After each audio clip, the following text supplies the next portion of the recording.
Well, we're big hockey fans. We want to see the draft.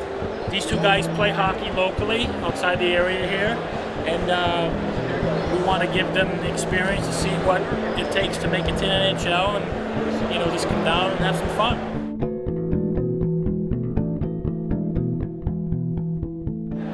My favorite player is Jim Howard.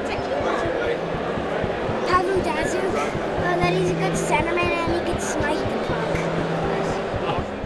The NHL, in my opinion, is the best sport on earth. I play in a men's league. These kids play, and I think Philadelphia really did a great job hosting the event, and a lot of people came out for the turnout, which is great.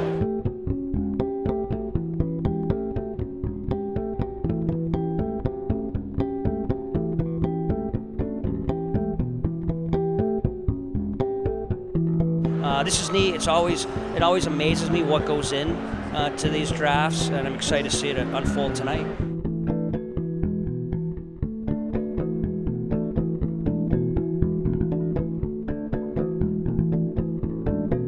You're not going to see any of these players we draft today likely.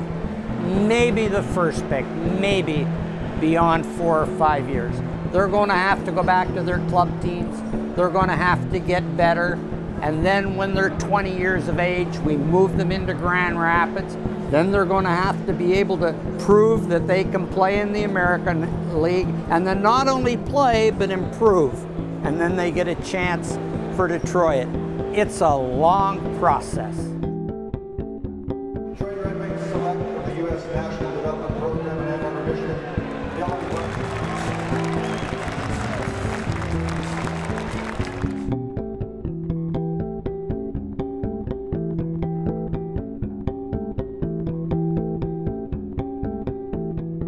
Well, I think there's two parts. There's one for the kid and there's one for the organization.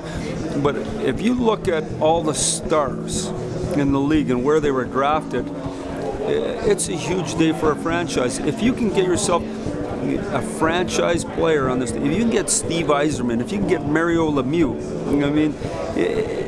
it turns your franchise around. Congrats. Thanks, buddy. And so when you go through all the teams and the success they had, most teams that are doing real well were bad for a number of years. They stockpiled draft picks, and then they pick high for a long period of time, and they go through 3 and 4 coaches and 2 general managers, and then they're off and running, and their crowd's happy for a long time. The stars sell the business. You want stars. You want Pavel Datsyuk. Well, we got him late. The best chance to get him is in the top 5 in the draft.